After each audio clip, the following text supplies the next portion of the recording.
Hello guys, welcome back to my YouTube channel. And मैं आज आपके साथ हाजिर हूँ एक नए ड्रामा के एक्सप्लेनेशन को लेके। इसका नाम है एक्स्ट्राऑर्डिनरी यू और ये ड्रामा आपको बहुत पसंद आएगा। तो बिना किसी देरी के अपनी आज के एक्सप्लेनेशन को करते हैं। कहानी की शुरुआत हमारे इस ड्रामा के फीमेल लीड उन दानों से होती है जो कि अभी अपने स्कूल में आई होती है और वो बड़े स्कूल में अपने टशन के साथ एंट्री मारती है।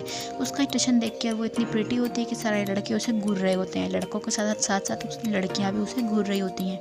ये देख के हमारे दानों बड़ी खुश होती है कि वो इतनी प्रिटी है कि लोग उसे निहार रहे हैं।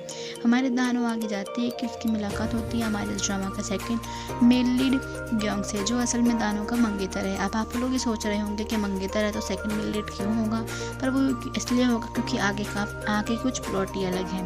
तो आप ये ड्रामा आगे तक देखिएगा। तो ग्योंग उससे दानों से कहता है कि तुमने मेरा फ़ोन पिक क्यों नहीं किया, लेकिन दानों उसको घंटा फर्क नहीं पड़ता और दानों वहाँ से चली जाती है। और ये देख के ग्योंग भी सोचता है भाई इसे क्या हो क्या गया है। फिर हमें कुछ लड़कों को फुटबॉल खेलते हुए दिखाया जाता है, जिनकी गलती से बॉल हवा में उछल के हमारे दानों के पास आ जाती है और दानों उन्हें एक डबल से स्माइल देती है। इतने में एक लड़का होता है जिसका नाम होता है दोहुआ। वो दानों से कहते हैं कि दानों क्या तुम मुझे बॉल वापस कर सकती हो, लेकिन हमारी दानों बॉल को पीछे किक करके वहाँ से चली जाती है और ये हमारा दोहुआ उसे घूरता रह जाता है कि उसने ऐसा क्यों किया। फिर नेक्स्ट सीन में हमें A3 को दिखाया जाता है, जो कि असल में 3 बंदों का ग्रुप होता है। इस ग्रुप में होता है एक पहले नामजू, फिर होता है हमारा ग्योंग और फिर आखिर में आता है हमारा दोहुआ। जहाँ A3 को काफ़ी सारी लड़कियाँ देख के बेहोश हो रही थी, मानो वो तो पागल होती ही जा रही है जैसे कि वो उनकी बहुत बड़ी फ़ैन हो। और दूसरी ही तरफ एक जुदा नाम की लड़की आती है जो कि काफ़ी सारा सामान लेके आती है, पर भीड़ के चलते वो सही से चल नहीं पाती और इसका सामान इधर उधर होके वो गिरने वाली होती है। और इसका सामान के साथ वो गिरती किसके ऊपर है, नामजू के ऊपर। वो नामजू के ऊपर सामान के साथ साथ वो खुद भी नामजू पे गिर जाती है और उसे गलती से किस कर देती है। ये देख के सारे लोग वहाँ से शॉक हो जाते हैं कि ये कैसे हो गया है। नामजू खड़ा होता है और फिर वो अपनी यूनिफॉर्म झाड़ने लगता है। वो फिर जुदा से कहता है कि तुमने मेरी यूनिफॉर्म तो ख़राब कर दी, साथ साथ तुमने मेरा फेस भी ख़राब कर दिया, अब इसका क्या होगा। वो जुदा को सुनाता है। अब वो जुदा को हद से ज़्यादा सुना रहा होता है, जिस वजह से हमारे दानों को बुरा लगता है और वो जुदा के बिहाफ में स्टैंड लेके नामजू से कहती है कि तुम A3 के मेंबर, इसका मतलब ये नहीं कि तुम कुछ भी कर सकते हो। और वो जाके फिर जुदा की हेल्प करती है। जुदा की हेल्प करने के बाद हमारे दानों गुस्से में वहाँ से चली जाती है। जाते वक्त दानों को एक अजीब तरीके का ग्लिच महसूस होता है, तो वो उसे पहले तो इग्नोर करती है फिर जाने लगती है। लेकिन दूसरी बार जब उसे ग्लिच महसूस होता है तब वो शौक होकर अपनी पीछे देखते हैं तो उसकी पूरी क्लास स्टेप हो चुका है, यानी कि स्टैचू बन चुकी है। ये देख के हमारे दानों काफ़ी शौक होती है और उसे कुछ समझ नहीं आता कि ये हो क्या रहा है। फिर दानों की आँख खुलती है तो वो कहीं और होती है। दानों अपने आप को अपनी क्लास के अंदर पाती है। फिर वो अपने ब्लैक बोर्ड पे जब नज़र मारती है तो उसे पता चलता है कि आज से उसके मिड टर्म एग्ज़ाम स्टार्ट हुए हैं। ये देख के हमारे दानों काफ़ी शौक होती है और उसे अपने फ्रेंड से पता चलता है कि आज से ही मिड टर्म एग्ज़ाम शुरू हुए हैं और काफ़ी ज़्यादा टाइम बीत चुका है यहाँ पर। ये देख के हमारे दानों काफ़ी शौक होती है कि अचानक से टाइम कैसे बीत गया। आप इसको कह सकते हैं कि दानों ने टाइम स्वैप कर लिया है। जब दानों अपनी बुक खोल के देखती है तो उसे दिखता है कि उसने इस सारे टाइम में जो उसने टाइम स्वैप करा उसमें उसने काफ़ी सारे नोट्स बनाए हैं जो कि उसे खुद पता नहीं। ये देख के हमारी दानों काफ़ी शौक होती है कि उसने ये नोट्स कब बनाए और अगर बनाए हैं तो उसे वो कुछ भी याद क्यों नहीं है। ये देख के हमारे दानों काफ़ी शौक होती है। फिर हमारे दानों को लगता है कि वो कोई ड्रीम देख रही है। सोचते कि ये पक्का ही कोई ड्रीम है। वो अपने आप को पिंच करती है। जब वो अपने आप को पिंच करती है तो उसे पता चलता है कि ये कोई ड्रीम नहीं, ये तो रियलिटी है। इतनी कड़वी सच्चाई जानने के बाद हमारे दानों की हालत कुछ उस बच्चे की तरह होती है जिसे अचानक पता चलता है कि उसका टेस्ट है और उसने कुछ पढ़ाई नहीं करी है।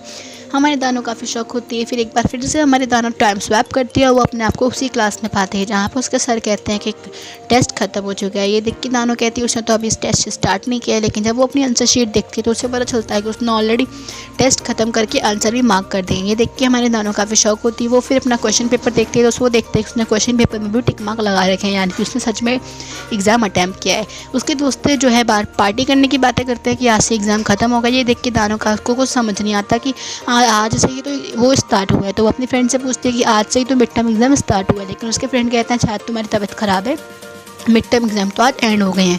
ये देख के हमारे दानों सोचते हैं कि शायद वो पक्का किसी न किसी बीमारी से जूझ रही है। अगले टाइम हम दानों को देखते हैं जो कि वीडियो देखती है और वीडियो देख के वो कहती है कि मुझे इतना याद है कि जुदा आखिर नामजू पे गिरी थी और नामजू ने उसे डांटा था, पर इसके बाद क्या हुआ मुझे वो बिल्कुल याद नहीं है।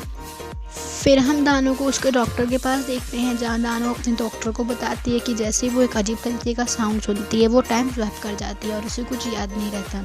कि वो पूछती है उससे, क्या मैं मरने वाली हूँ?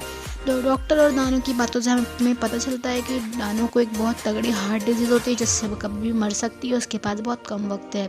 डॉक्टर दानो को बताता है कि मिड टर्म एग्ज़ाम के बीच में दानो उनके पास काफ़ी टाइम बाद आई है अपना चेकअप कराने के लिए, जो कि दानो को याद नहीं था क्योंकि उसे खुद पता नहीं था कब मिड टर्म एग्ज़ाम आ गए थे। दानो को कुछ भी समझ नहीं आता कि मुझे कुछ याद क्यों नहीं है, लगता है आप मेरी बीमारी का पता नहीं लगा पा रहे, और उसे कुछ समझ नहीं आता। तो डॉक्टर दानो से कहता है, लगता है तुम्हारी लड़ाई हुई है क्यों के साथ? दानो कहती है, मेरी लड़ाई उसके साथ क्यों होगी, और वो अजीब तरीके से पोस्टर बना के वहाँ से डॉक्टर को बता के घर चली जाती है।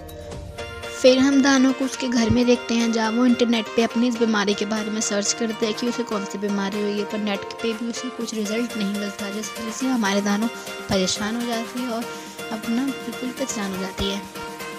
अगले दिन हम क्योंग और उसके फादर को देखते हैं एक कार के अंदर, जहाँ उनकी बातों से हमें पता चलता है कि क्योंग का फादर उसे फोर्स कर रहा है ज़बरदस्ती दानो से शादी करने के लिए, क्योंकि दानो के फादर अमीर होते हैं जो कि क्योंग के फादर की बिजनेस में हेल्प करेंगे। पर ये क्योंग बिल्कुल नहीं चाहता दानो से शादी करना, बिकॉज वो उसे पसंद नहीं करता।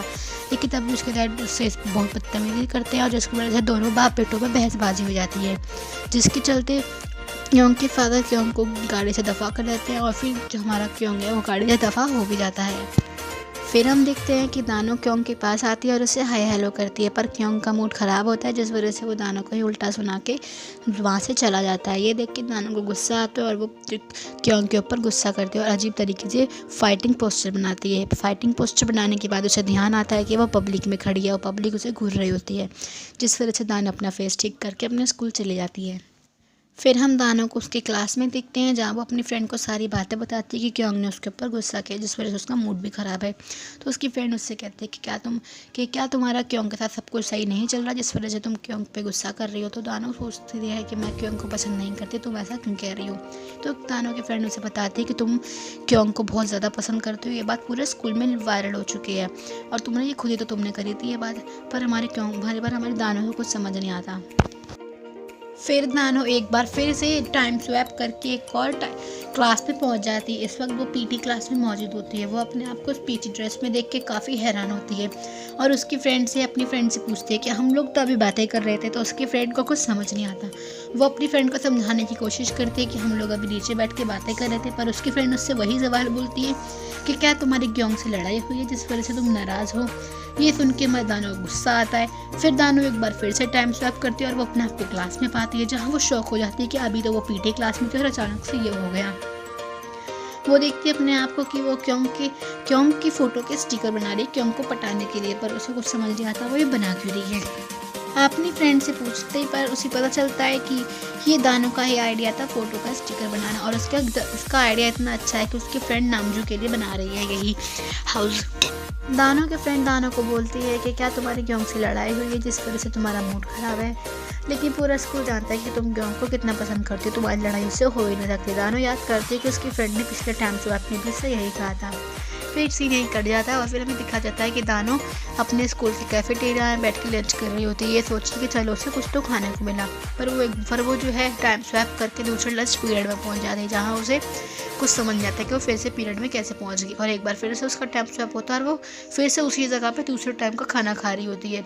ये देख के दानो को समझ नहीं आता और इसी तरीके से कई बार टाइम स्वैप करती है, फिर चाहे वो कभी अपने हॉस्पिटल में है या कभी अपने स्कूल के बाहर, वो टाइम स्वैप करती ही जाती है। और आखिरी में दानो अपने स्कूल की टेरेस पे अपने आप को पाती है, जहाँ वो बड़ी मायूस होती है कि उसके साथ ये हो क्या रहा है, उसे क्या करना चाहिए। दूसरी ही तरफ हमें किसी और शख्स को दिखाया जाता है जिसके बारे में हमें अभी कुछ बताया नहीं जाता। इस शख्स के हाथ में एक स्कार होता है, जैसे कि उसे बहुत बड़ी चोट लगी हो, लेकिन इस शख्स के बारे में हमें कोई आइडेंटिकल कुछ पता है नहीं जाता कि इंसान कौन है और इस ड्रामे में इसका क्या रोल है। हमें बस उसकी थोड़ी सी झलक दिखाई जाती है।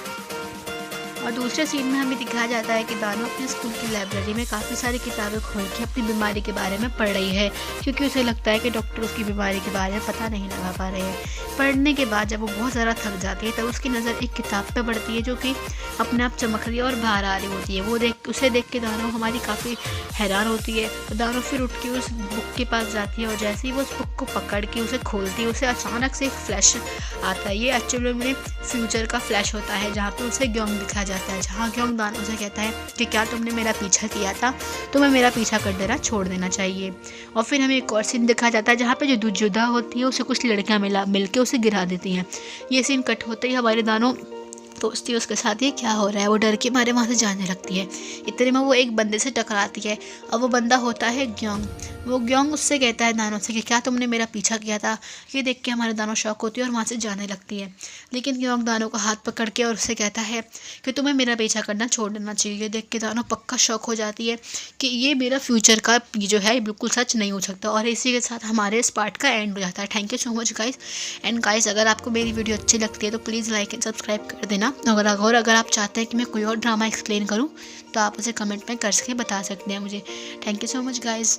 Bye bye, take care.